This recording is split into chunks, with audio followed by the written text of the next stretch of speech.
عمومی طور پہ ہم کسی سے محبت اس لیے کرتے ہیں کہ اس کا ہمارے کندھوں پر کوئی احسان ہوتا ہے تو ہم اس کے بدلے میں اس سے پیار کرتے ہیں۔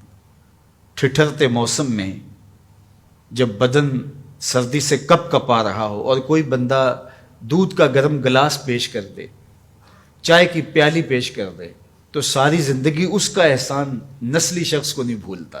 تو کسی کا احسان جو آپ کے کندھوں پر ہو، آپ اس کے احسان کے بوجھ تلے دبے رہتے ہیں۔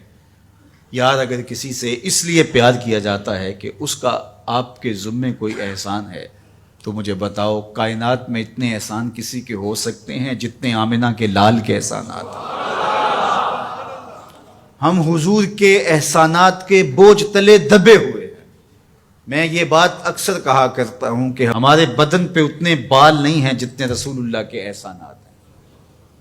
ہم اپنے وجود میں بھی ان کے مرہون منت ہیں۔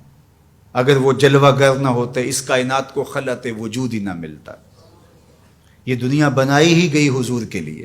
انسانیت مقروض ہے جناب رسالت مآب صلی اللہ علیہ وآلہ وسلم کی۔ کیا آپ نہیں جانتے کہ باپ اپنی بیٹی کو زندہ درگور کر دیتا تھا؟ تو بتاؤ یہ کتنا بڑا ظلم تھا۔ اور میرے اور آپ کے آقا و مولا نے اس زمانے میں جب بیٹیوں کو زندہ درگور کر کے باپ فخر کر رہا تھا، فرمایا لوگوں سن لو، میری فاطمہ میرے جگر کا ٹکڑا ہے۔ کسی سے اس لیے پیار کیا جاتا ہے کہ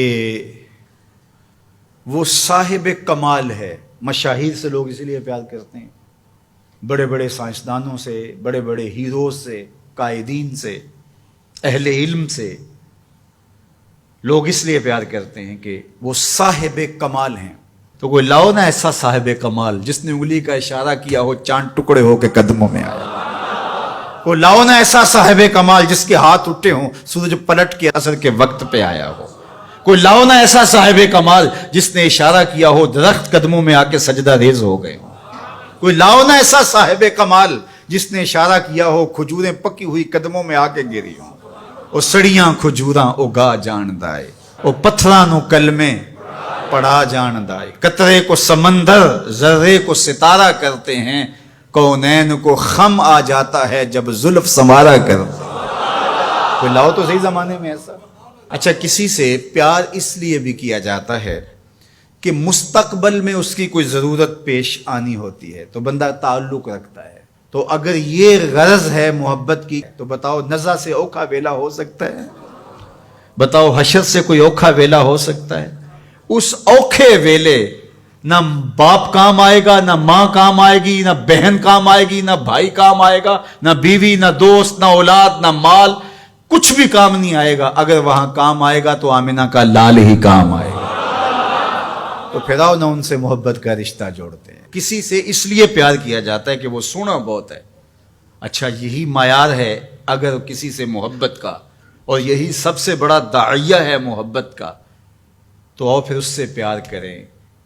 مکھ چند بدر شاہ شانی ہے، متھے چمک دی لاٹ نورانی، کالی زلف تے اکھ مستانی ہے، مخمور رکھی ہن مد بھریاں، سبحان اللہ ما اجمل کا ما احسن کا ما اکمل کا، کتے مہر علی کتے تیری، اللہ اکبر۔ آؤ پھر ان سے پیار کیجئے۔ اور محبت کا ایک تقاضا یہ بھی بیان کیا گیا، حب کا شیء اکثر ذکرہ، بندہ جس سے محبت کرتا ہے کثرت سے اس کا ذکر کرتا ہے۔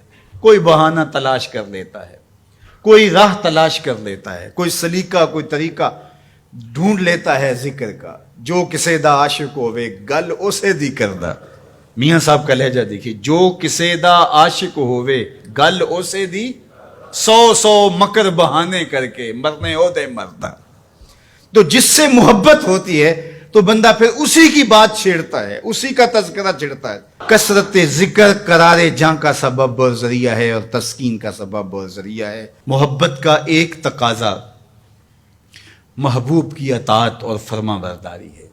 جس سے بندہ پیار کرتا ہے اس کی بات بھی مانتا ہے، اس کے انداز کو اختیار کرتا ہے، اس کے طرز زندگی کو اپنے زندگی میں اتارنے کی کوشش کرتا ہے۔ وہ کیسی محبت ہے کہ محبت ہو اور محبوب کی مخالفت ہو رہی ہو۔ میں اور آپ غور کریں ہمارا کیا کیا حضور کو پسند نہیں۔ سر کی چوٹی سے لے کے پاؤں تک اپنے آپ پر غور کریں. اپنی شادی بیاہ سے لے کے عقیقے ولیمے تک اپنے انداز زندگی پہ غور کریں. اپنے بچپن سے لے کے بڑھاپے تک اپنی زندگی پہ غور کریں. اپنے کاروبار سے لے کر کے طرز معاشرت پر غور کریں. حضور کے نام کے نعرے لگاؤ، حضور پہ درود پڑھو، حضور کے حسن کا ذکر کرو، حضور کی نعتیں پڑھو، محافل سجاؤ، حضور کے لیے قربانیاں پیش کرو.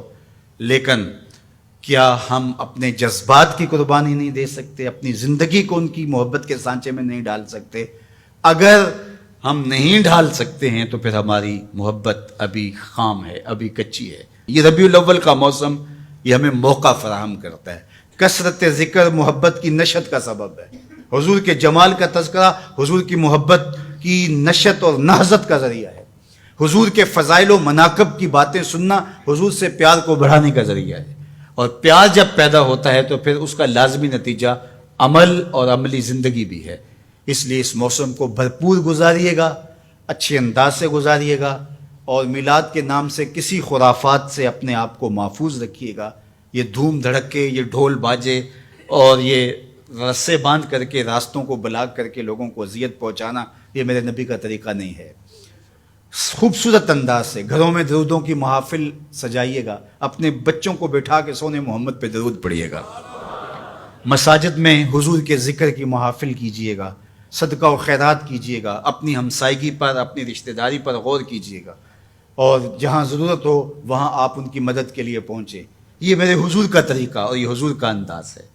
پیر کے دن کا ان ایام کے اندر آپ سے ممکن ہو تو روزہ رکھیے گا. یہ حضور کی خوشنودی کا سبب ہے. اللہ کے حضور شکرانے کے نوافل ادا کیجیے گا.